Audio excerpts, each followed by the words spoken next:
Hello guys, in this video I'm gonna show you a quick walkthrough of Modelsim or QuestaSim simulator. Like we have seen a Vivado design suite walkthrough. So in that series of videos we have created a project just to show you the interface. So I'm gonna use the same project for this video tutorial. So we have created a project and in that project we had a file in which we have created a 4-bit register. So what I did here, I just created a new folder and named as Modelsim example, right? And I have copied that two files that we have used in our Vivado project, right? So that's the same file, like that's the example one in which we created the 4-bit adder, and that's the test bench for that module, right? So now what we are gonna do is like we are gonna create a simulator project, and then we are gonna simulate the same file in the model sim or the QuestaSim simulator. So I have that already opened. So what I'm gonna do here, the first thing I have to do is like create a project, right? So it doesn't matter which version you are using of model sim, right? So on here, file, right? And then create a new project. Okay, and just name it, for example, just an example. And I want to change the location to the in the projects, this one, and in here, right? Wherever I have created this one, right? Okay, and then just select the directory, and then that's gonna be your Modelsim ini. So I have this radio button checked in here, which is copy library mappings. It means like this Modelsim ini, it is basically referencing all your libraries or everything, right? So just click OK here, and then because we already have the files, so we don't need to create the files here. But if we want to, then we can also create the new files. But right now I do have the files already, so I'm gonna just add the files, the one example and the test bench example. Okay, so just click here, and then it's gonna be in your project tab. Okay, and then just close this guy. And then if you noticed, like in the status bar, you have right now the question marks. What does it mean? It means like you just loaded the files but they are not compiled. Okay, so we have like two ways to compile the files. The first is like we do have the options in our ribbon tab, right? So it's gonna be simulate, it's gonna be the compile all I can do from here. And the second option I can do from the menu, like compile and then compile all, whichever you would like to do, right? So if I just click in here like compile all, it's gonna compile. So it shows me these two files were successfully compiled and in the green. So if it would have some errors, then it will show us in here, right? But we don't have any errors, so you can see the status bar. Now it says like it's done. It means like there's no syntax or typos or something like that, so we are good to go. So the next thing we are gonna go is to simulate our design, right? Whatever the design is. So the purpose of this video is basically is just not do the simulation, is basically to give you the knowledge about the interface, the options we do have in our model sim simulator, right? So we are going to explore each and everything step by step, right? So what if I just double click on the file, right? It's gonna open these. Right now it's gonna open in my Notepad plus plus editor, right? But what will happen next, right? So the next step is to simulate. For example, that's a button. We can simulate from here or we can simulate from here, right? Start simulation. Maybe you, if you are using like student version or some other versions, these some of the options, they might be disabled, right? I do have the full version, so I have everything kind of enabled right now. So what I'm gonna do is like start the simulation from here or maybe from here, right? I can click in here, right? If I click here, what's gonna happen is like it's gonna give you a pop-up window which says like a start simulation, but which file you actually wanna simulate. So the thing is, once we created the project, what simulator did is basically created a work directory, right? And that's the mpf file, which is more like the ini file, right? But we are not that much concerned about this one, but we are a little bit concerned about this guy. So in the work, it basically created a non-readable bunch of non-readable files, and it's gonna be your simulator is gonna use every of them, right? So that's why it created a work directory. So what's gonna happen is we are gonna if we gonna expand this work directory here, we can see like these two files are basically under your work directory, right? And the thing is like if you can see the same thing in here, you do have like two tabs so far: the project tab that you have created the one, and the library tab. So if you click on the library tab, okay, let me cancel it for a second. Then if you click on the library tab, we do have the same thing. Like initially we didn't have this work directory, but when once we created the project, it is showing a work directory in it. If you just gonna expand this guy, it's gonna give you the same bunch of files that you have actually added in your project. Okay, okay, let's do a simulation. Don't worry about this red line because we just canceled the simulation window. Okay, so again I just clicked in simulation button, right? And then what I'm gonna do, like these other tabs, I don't think so we these are the other options, but right now we don't need every options, right? It's like a Verilog, disable timing checks and other things, but we don't have anything in our project right now. So same thing applies to Verilog, like disable pulsar, warning messages. We can do it if we are having that kind of errors, like libraries. If we are gonna add some kind of libraries, like if we are using some XPMs or any IP cores, Xilinx IP cores, then we are gonna add the libraries here as a reference when once we are gonna start the simulation. But right now we are not having any IP or any XPM or any kind of instantiation in our project, so we are gonna skip this guy as well. That's the SDF. It's not that worthy in the other options. If we need it, we will see any of the needed function later. But right now we are concerned about this design tab, and that's the same exact thing like you are seeing here. So what I'm gonna do, I'm gonna expand the work directory, and I'm gonna select the simulation file, which is our test bench, because this guy, the simulation file, the test bench file, is actually gonna instantiate your main design file. Okay, so we are gonna simulate this guy. So we just click on here, and then that option probably you don't have it if in like a student version or other versions. So if you don't have it, just don't care about it. If you have it, then we don't need the optimization right now. So I'm just uncheck this guy, and then I'm just gonna simulate our test bench. And the resolution, for example, is default, so we can change the resolution from here, like what's the resolution in our simulation. For example, it's right now it's default, but I can change it to nanoseconds. Okay, then I just click OK, and it's gonna. So if you noticed here, it's basically it ran a command vsim, and that's the switch, which is dash GUI, and then work.tb example. That's the same exact file that we have here, right? And then that's the timing option that we have selected, and then this is the no Verilog optimization. If you remember, I unchecked the optimization. That's why no Verilog optimization. Okay, and then it has simulated successfully, right? So what you could notice here, now we do have another tab, which is the sim tab. If I click on here, then you can see we have the test bench file, and under that file we have our example design. If you expand it more, then it's going to give you the processes, like these initial blocks are in the test bench, so it's on the same hierarchy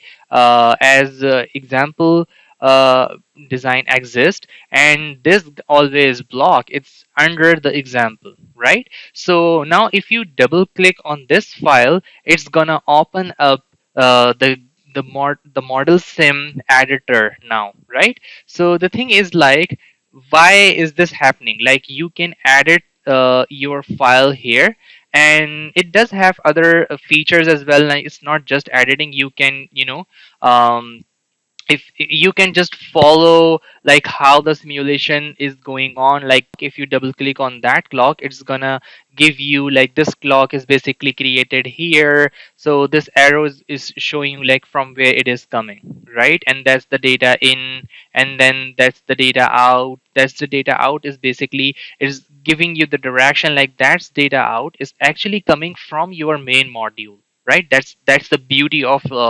it, this editor. What I do, I use the Notepad plus plus because it has its own beauty. Like how if I double click on here, it's gonna highlight every example wherever it exists, right?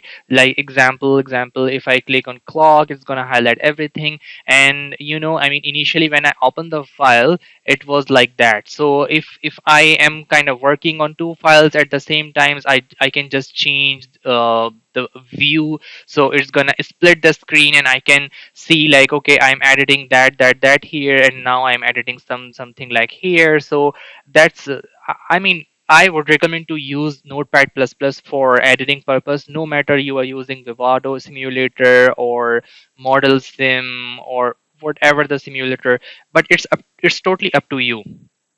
So now we have other windows in our interface, like the objects window, the processes window, and the editor. If you notice in the editor, we do have like these files open. If I close this guy, it's gonna just close the editor window, right? So you can double click, and you can anytime you can open it. Okay, and it's also gonna give you the address of the file wherever it is located. So right now it is in D projects, project one, model sim example, tb example.v. Okay, now let's talk about the objects window. So what are the objects? The objects are basically all your ins, all your outs, all your internal signals, everything, right? So the thing is like, right now this is the one we do have that. And then if I click on there, like the I example, and one more thing here, it names as I example. Why? Because in our test bench, we actually instantiated our example design as instantiation of example, I underscore example. That's why it's showing you I example here, right? So if I click in here, it's gonna give me all the objects, whatever are in the test bench example design. And then if I click in here, it's gonna give me all the objects, right? So what you could do here, like right click on here, and then what you can do, like show, and in here, like you can just check or uncheck like what kind of objects you want to see in this window. Input ports, output ports, in out ports, internal. So by default it does have everything checked, so you can change that way, right? Just check or uncheck whatever you want, like the parameters, generics, constants, signals, nars, registers, everything, right? And this window, I normally don't use that window too much.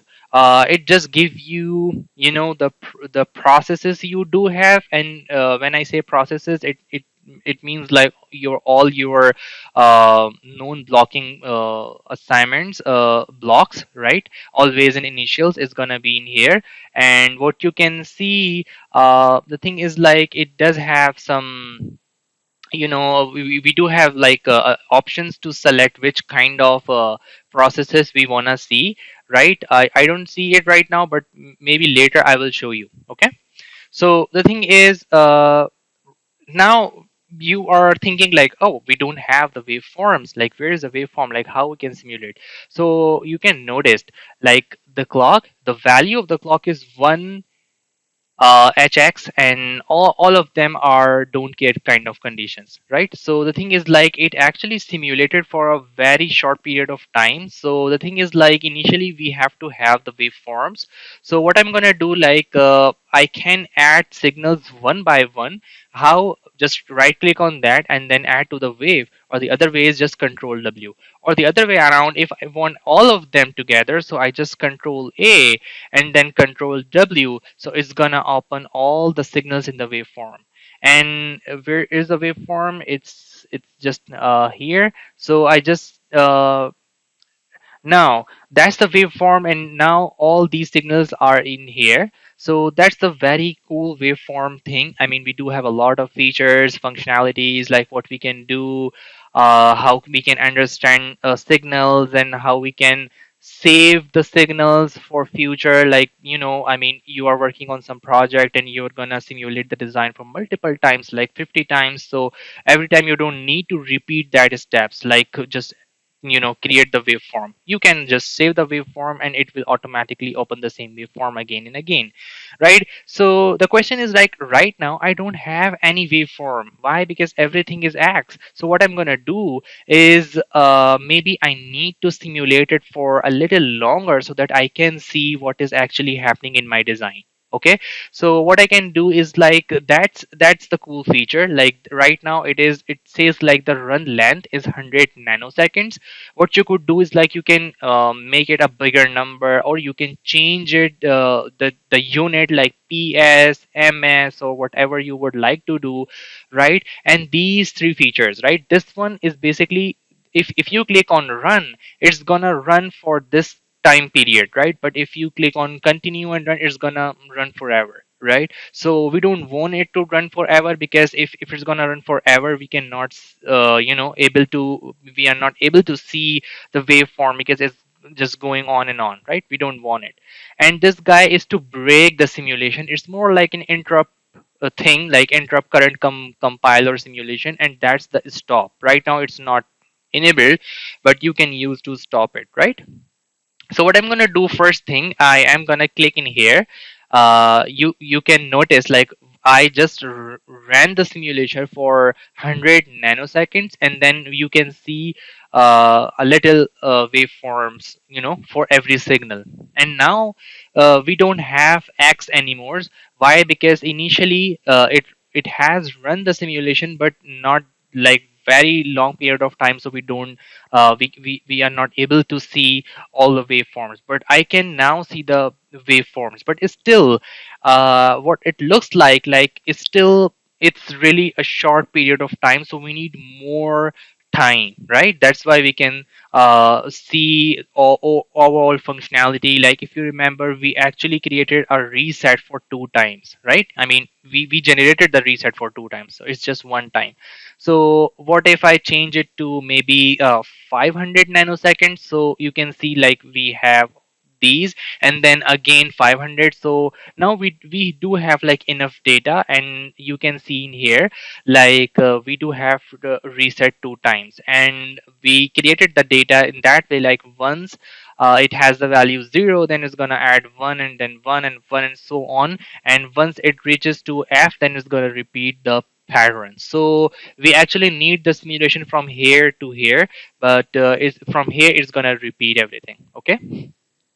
So the other cool features, the first thing I'm gonna show you is, okay, if you just click in here, it's gonna give you a cursor. The cursor basically was at the default position initially at 0, but if you click in here, here, wherever you click, it's gonna bring the cursor to that position, and wherever the cursor is gonna give you that current values, and that's called the current cursor, right?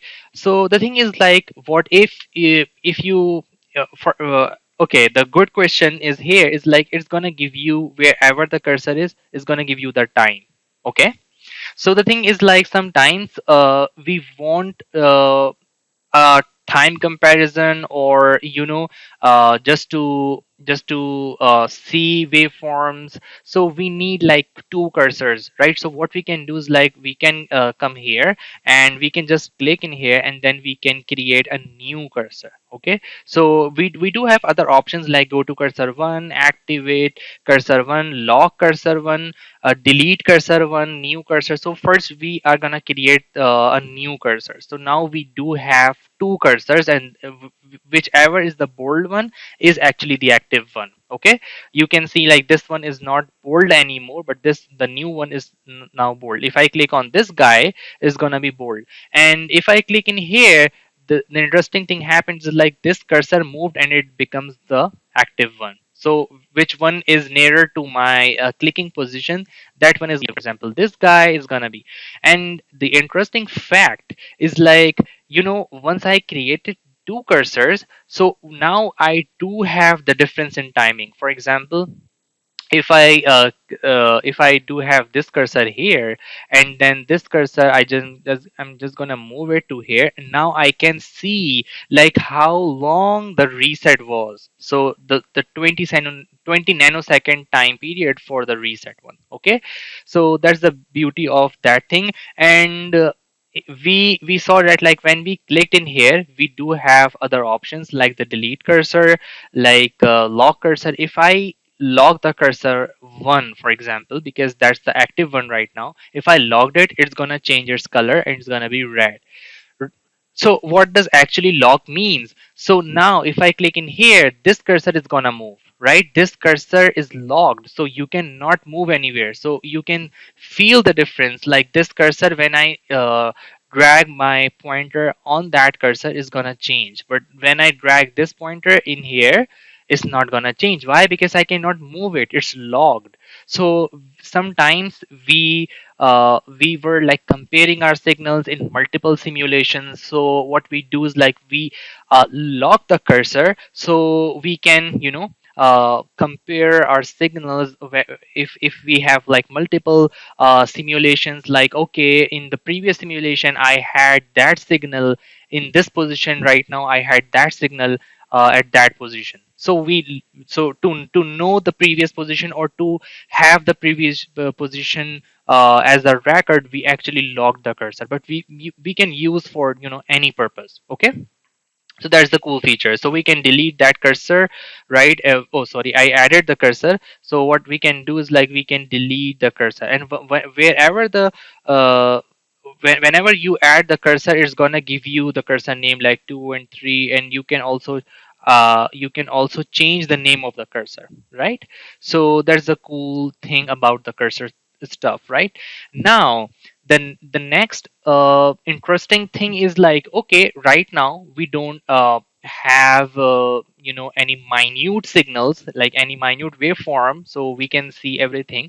But what happens is like if I simulated many times, see, and then you can see like this, the that scroll bar is basically we do have it right now, right? So what I can do is like if I make it fit to the screen or the full screen, the signals are really gonna be minute. Now I cannot see it. So how you can zoom it? So we do have the options to zoom in and zoom out, and the shortcuts are I and O, right? I for in, O for out. So if I click in here, it's gonna zoom by 2x, and if I click in here, zoom out, it's gonna zoom out by 2x again. Okay, but the point is, if you notice like this option sometimes, because this guy is gonna zoom exactly at the center point, right? Again, right, this guy. So it's gonna it's actually zooming by 2x. But the thing is like we have to move our the bar towards our cursor to see where we were. Okay, I don't like it. So how can I fix this? Like, okay, if I wanna zoom to this position, so what I can do is like I can use this guy. So this is the zoom in on active cursor, and I can use the shortcut, which is C, right? So if I click C is gonna zoom by 2x, but the this cursor is gonna be on center every time. So I am interested in here, right? And another cool feature is like, what if I wanna zoom in between these two cursors? So I'm gonna use this guy, which is zoom between cursors, and I don't think so it does have any shortcut. So if you just click, then you know it's just zoomed in between two cursors, right? The first cursor is here and the second cursor is here, right? But it's zoomed a lot, right? So if I click in here, it's gonna be, so what actually it does, the first cursor is your by default position. I mean, from where the waveform starts, not the start, I mean from where the cursor actually located, and the second cursor is here. So that's another cool feature. I normally don't use it too much, but it's just a thing, right? So if I just click on F, it's gonna be full screen again. All right, so we have discussed basic functionalities here, right? And that's again the same thing. Like if you wanna break the simulation, that's the same thing in here. It's like break and break, and that's the simulate again. That's the same feature like we have discussed, like how it is used for simulation. I don't know why it is in the waveform window, but it is, right? And that's the compile all, and that's the compile out of date.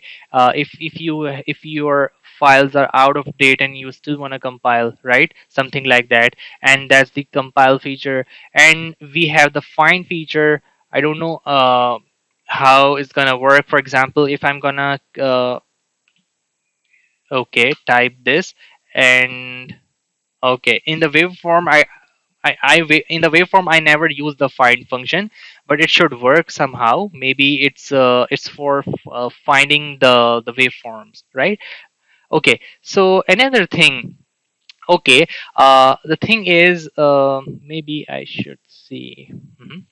All right, so now we have like all four signals, but we want them to have like in under the separate headers. So what we can do is like right click on here, and you can add a new divider, right? And then you can just name it. For example, we have the clocks, right? So all the clocks are gonna be under that, and just enter, and this guy can be here, right? This guy can be here. And the second header we are gonna create for resets, because a lot of times we do have like multiple resets in our design, so we can make reset under resets. And then the same way we are gonna create like in data in inputs, right? Oops.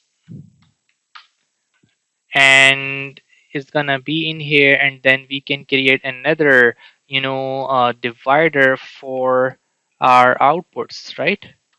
And this guy is gonna be here, and this one is gonna be here, right? Now it's, we have created the, you know more like the headers. So if you notice, we do have like the divider height. By default it's 17 or something, but we can change it, for example 30. So it's gonna make a little more spacing here. So you can do like 30 or 50, but it's, sometimes it sounds awkward. So just make it like 30, right? 30 should be good. Just to it's not gonna increase the text size, but it's gonna increase the spacing. Okay.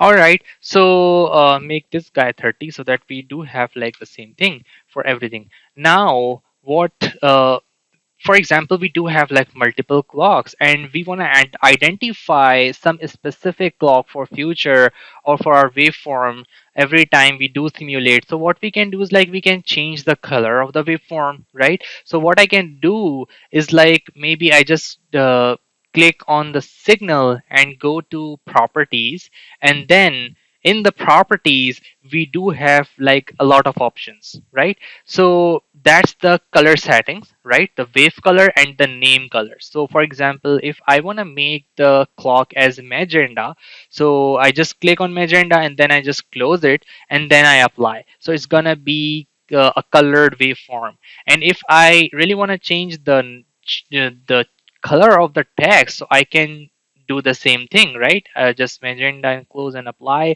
But you see, oh, it doesn't change. Why doesn't it change? It actually changed. If you just change the highlighting, you can see it actually changed, right? So that's the another cool feature.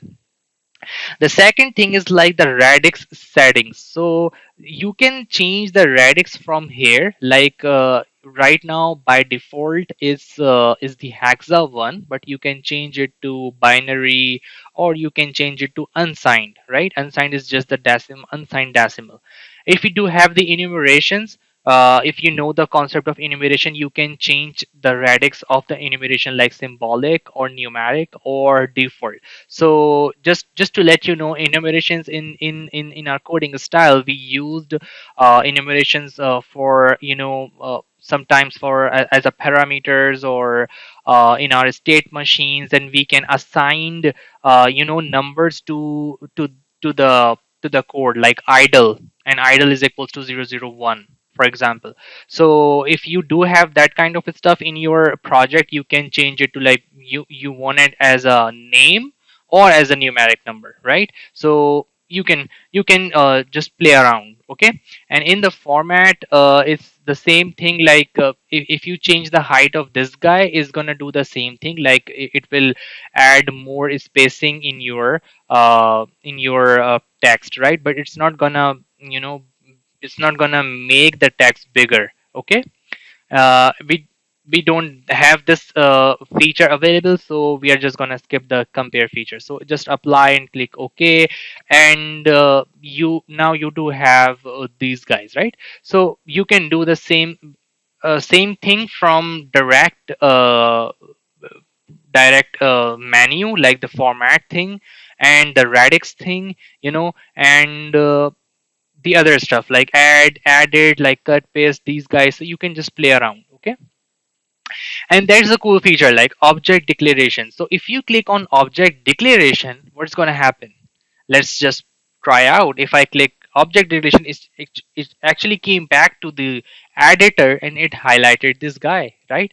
This guy is here. So what happened basically, when I say I want to know the object declaration, I mean from where this object is coming from. So it bring me to the editor, open the file, and then it showed me like this signal, that signal is actually coming from here, okay? And you can try another one more try. Just give it one more try. Just click object, and then it's open your main file, and it says like this data out is actually coming from your main design, okay? That's another good thing. Normally when we have like a lot of signals from very different modules, and we are simulating like multiple times, and we forgot like, oh, this signal is coming from where. So we just click object declaration and track down to wherever it was, okay? So now we have the waveform set up, but the thing is like, if I close this waveform, I need to repeat everything whatever I have done already here. So what's the smart way to do it? So what we can do, we can save this format, right? So you can just click the file and go to save format, or just control S, and it's gonna give you a pop-up a small pop-up window, and it will ask you where do you want to save this waveform, right? So we can rename this waveform. For example, that's the by default name, wave.do, right? And then if I add this guy example, so I specifically saving this format as wave underscore example dot do, and in the same directory wherever my project is located, right? So I just click OK, and now it's actually saved the waveform here, right? Wave example.v.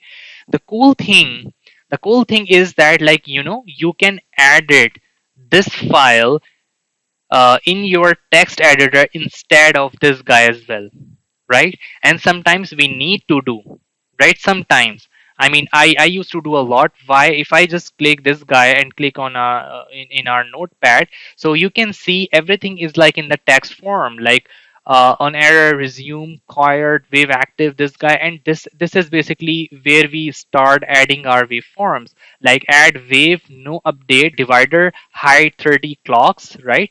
This is the name, that's the height, that's the switch height, and that's the divider. And in here you can see no update, that's the switch, and that's the color switch, magenta, I made color magenta, radix, unsigned. Everything is basically a text form, you know. So when I say I can use this guy, and what's gonna happen? For example, if I just duplicate this line, duplicate by Control D, and I change this guy to green, right?